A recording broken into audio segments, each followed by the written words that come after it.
I am Roy, a musician and professional guitarist. My upbringing was characterized by the harsh realities of New York City streets.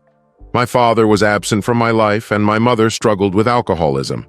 Regrettably, my childhood memories are few, consisting primarily of recollections of my abusive father who subjected my mother to violence, leaving us to fend for ourselves when I was a mere 12 years old. My father was an alcoholic who resorted to stealing mobile phones and engaging in robbery to make ends meet. Our financial situation was dire, and we struggled to manage our expenses.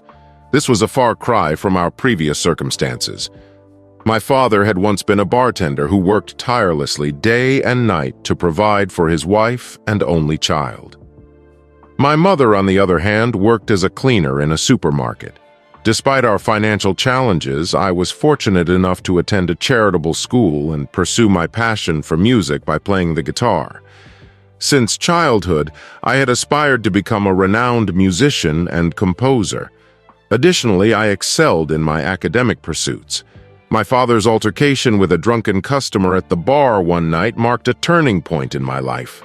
The customer verbally abused my father, who retaliated by striking him on the head with a wine bottle in a fit of rage. The customer suffered severe head injuries, and my father was violently thrown out of the bar. The police intervened, leading to my father's imprisonment for the next 4 years. Memories of visiting my father in prison still linger in my mind.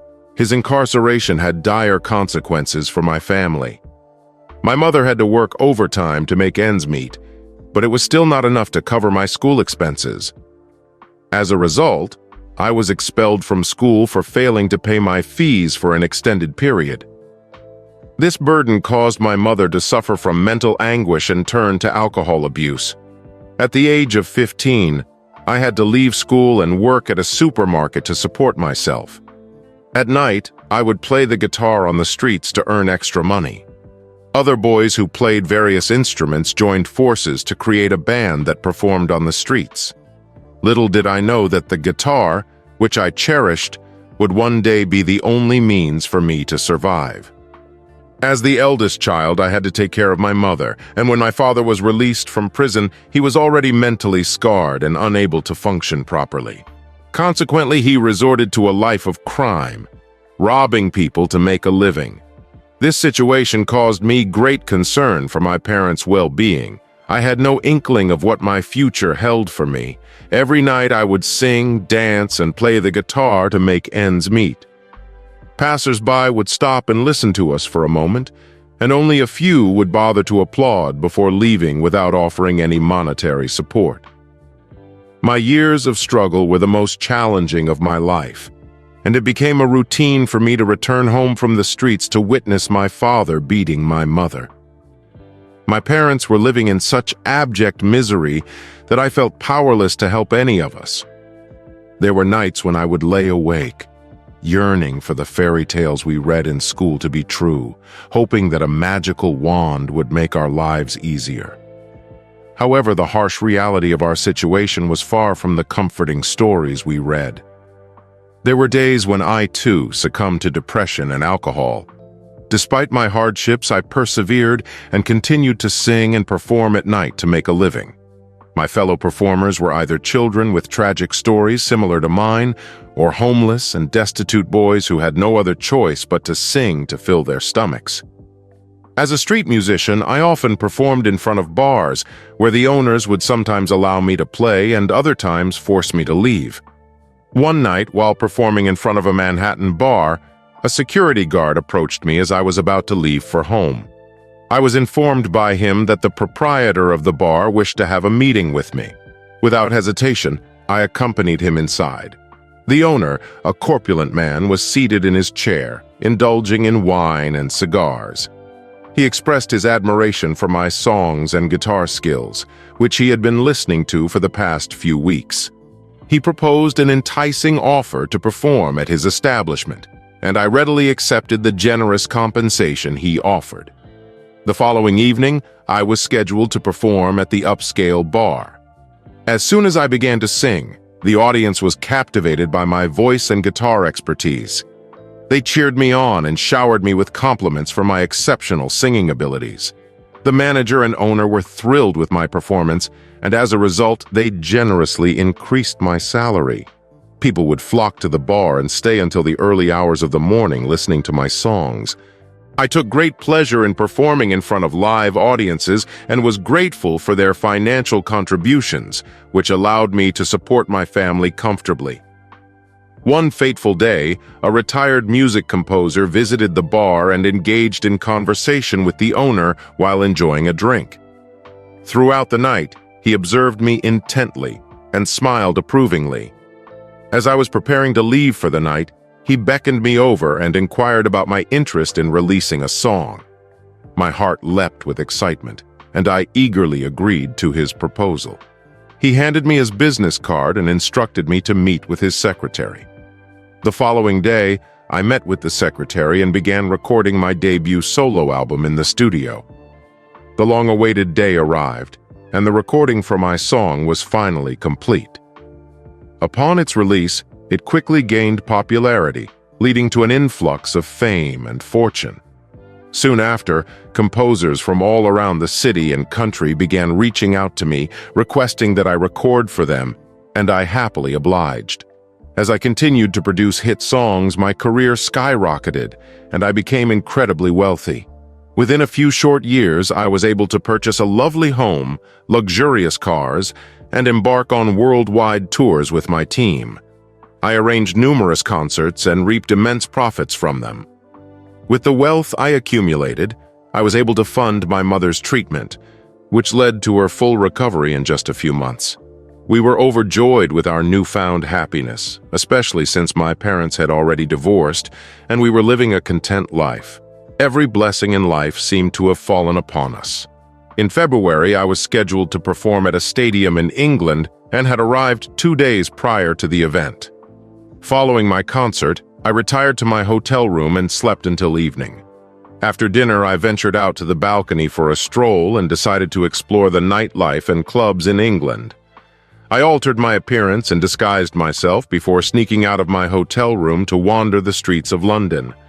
As I roamed the streets, I stumbled upon a lovely bar and decided to enter. I took a seat in a corner and ordered a drink. As I savored my drink, my attention was drawn to a stunning young woman dancing with her friends. They were all having a good time, enjoying their drinks. I couldn't take my eyes off her, and to my surprise, she noticed me too. Dressed in my finest attire, I sat alone in the corner when she approached me, offering to buy me another drink. I accepted her offer and we began chatting. She sat next to me and we engaged in conversation. The lovely woman I had met was a bank manager, taking a break from her job to enjoy a night out with her friends. Her name was Catherine, and she was looking to have a good time before the upcoming Sunday. Curious about the famous singer performing that night, I asked for her opinion, essentially inquiring about myself. To my delight, I discovered that she was a big fan of my music. I invited her for a walk outside the bar, and we stepped out together. It was then that I revealed my true identity to her. Upon learning my true identity, Catherine was taken aback, almost unable to contain her amazement. I extended an invitation for lunch the following day, which she happily accepted. True to her word, she arrived promptly, and we sat down for a delightful meal in the hotel. We chatted for hours, and before we knew it, it was time for her to depart. As our lunch came to an end, I presented Catherine with a VIP pass for my next concert, which she graciously accepted, thanking me for the kind gesture. After her departure, I lay on my bed reflecting on our encounter, feeling content and fulfilled. It was as though something had been missing from my life, and now it had been discovered. I was overjoyed. Prior to meeting Catherine, I had never experienced love and couldn't stop thinking about her. I was smitten with her. Her irresistible charm captivated me wherever she went. Nobody else had ever made me as happy as she did. I resolved to propose to her after the upcoming concert and to profess my love openly. I purchased a stunning ring and attended the concert, waiting backstage.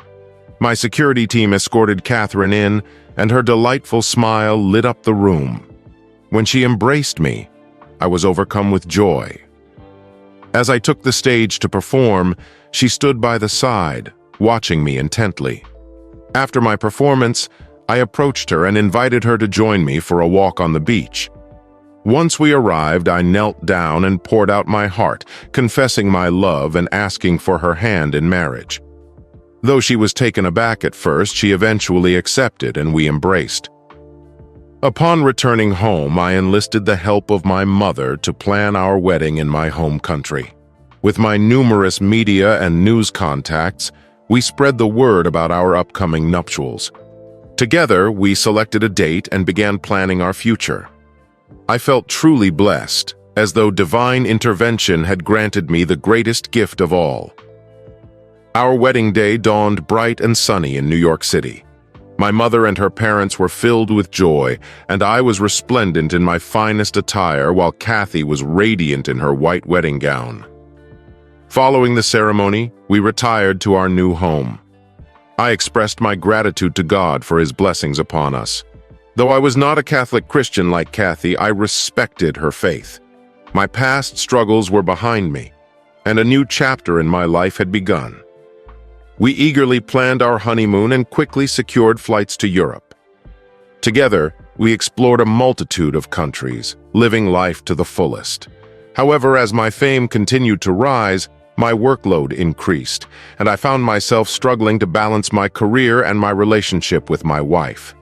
My personal life was becoming increasingly tumultuous. Kathy voiced her dissatisfaction with the lack of quality time I was able to spend with her, as compared to before.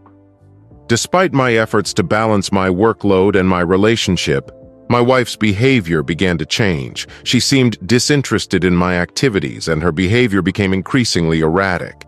She often stayed out late and spent money without a care, leaving me feeling neglected and confused.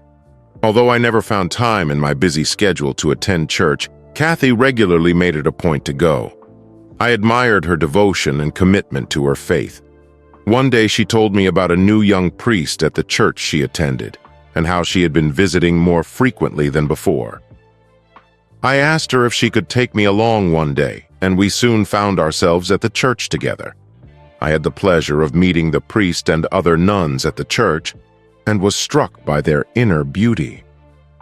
On my way home, I resolved to make an effort to visit the church more frequently, and to set aside time each week for this purpose. But my wife's behavior continued to concern me, and I sensed that something was amiss. She seemed distant and irritable, in contrast to her usual demeanor. As I prepared for an upcoming concert in San Francisco, I informed Kathy of my plans. Nonetheless, I decided to take a break from my music career for a few weeks, in order to spend quality time with her and address any issues in our relationship. I had wanted to surprise Kathy with the news of my decision to take a break from my music career and plan a vacation together in Africa, so I decided not to tell her in advance, and instead surprise her by coming home early. I returned 2 days ahead of schedule and made my way upstairs to our bedroom, eager to share the good news. But what I found was a nightmare beyond comprehension. There was Kathy, along with the priest and one of the nuns. As soon as I entered the bedroom, I was horrified to see Kathy, the priest, and one of the nuns naked in our bed. All of us were frozen in shock, but I managed to take out my phone and capture videos and pictures of all three. The priest hastily dressed and fled the scene, leaving his clothes behind along with those of the nun. Kathy was terrified, and I was in a state of disbelief. She began to cry and claimed that she was possessed, and that the priest had been there to perform a spiritual healing session. Despite Kathy's claims, the evidence of their actions in the bed indicated otherwise. I was consumed with anger and disbelief, and tears streamed down my face. I couldn't fathom what I had done to deserve such a punishment from God. I retreated to the lower level of our home, locking myself away as I struggled to come to terms with the truth about my wife's infidelity. I took out my phone and resumed scrolling through the videos and photos I had taken. I couldn't bear to look at them for more than a few seconds. The emotions of anger and sadness took over me, making it impossible for me to decide on what to do next. I felt hurt and betrayed by my unfaithful wife, who had cheated on me with her irrational thoughts. On the other hand, I had the love of my life since childhood. I was torn between these two conflicting emotions and unsure of what to do. The more I thought about it, the more I felt depressed and unsure about my future. I knew that the decision I made would depend entirely on my state of mind, and at that moment, I couldn't find it in my heart to forgive my wife and start anew. The betrayal had shattered my trust in her, and I knew that it would be a long time before I could trust her again. I was lost and confused, but I knew one thing for sure. I wasn't ready to make any decisions just yet. That night, I moved to a different room and slept alone, locking her in our bedroom because I no longer trusted her. The next morning, I woke up feeling dizzy, and my anxiety was at an all-time high. Unfortunately, anxiety had been a part of my life since childhood. After drinking some orange juice and taking my anti-anxiety pills, I sat down to reflect on my situation. Eventually, I came to the conclusion that the best course of action was to divorce my wife and start anew. I was still young, and I deserved to live my life to the fullest. I knew that I had to take action and move on from these incidents before I became too old to start anew. However, I was clear in my mind that I did not want to give any of my property or cash share to my wife in the divorce settlement. I immediately contacted my family lawyer and informed him of the situation. I requested that he prepare the divorce papers and include a clause stating that my wife would not be entitled to any share of my property or cash. The next day, my lawyer presented me with the completed papers.